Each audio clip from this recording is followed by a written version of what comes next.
Giinagura ayer con el nuevo construido two-story, two classrooms building na Patalon Elementary School. Yan cabeza con el inauguración el congresista Celso Lobregat, junto con el Assistant Regional Director del DepEd Melchor Pit Natividad, maestro y maestra del Patalon Elementary School, barrio capitán del Patalon Gaudencio Rojas y contractor del proyecto. Tiene valor de 4.1 millones de pesos el mencionado edificio, donde iniciativo este del congresista Celso Lobregat. Ya pidió con el DepEd pati el District Engineer's Office kung saan mga school building na pwede man-turnover. Man-turnover kita in time for the opening of classes na June 13. So, el otro día, tala kita na San Roque para turnover the 3-story, 9 classroom building. Sabado, na Luyahan, na Pasunangka, 2-story, 4. Ahora tagikita na Patalon para este 2-story, 2-classroom building.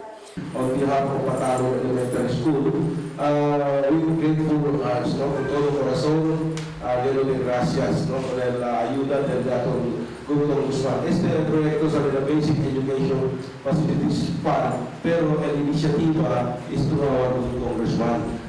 Siguiendo con este, tenía ahora total de 24 classrooms el Patalon Elementary School.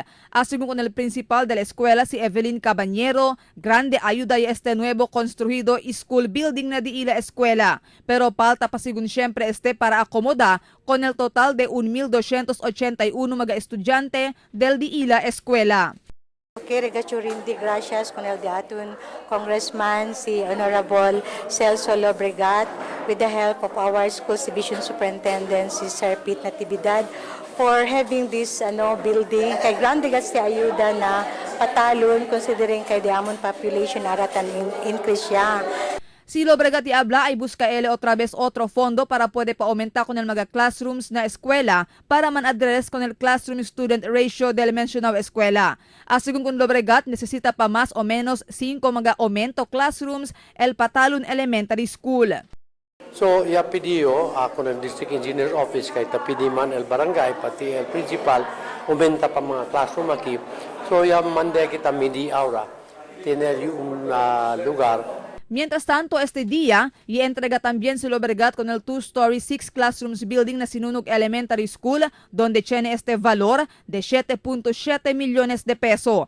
Presente durante el ceremonia el District Engineer del DPWH Chole Roble, Assistant Regional Director del DepEd Melchor Natividad, Barrio Capitán Pilarica Ledesma y otro pa magavisita. Pidi si Lobregat con el mga oficiales y mga estudyante del dos mencionado escuela para cuida en bonamente con el mga edificio. Marifita Mayo, Dateline Zamboanga.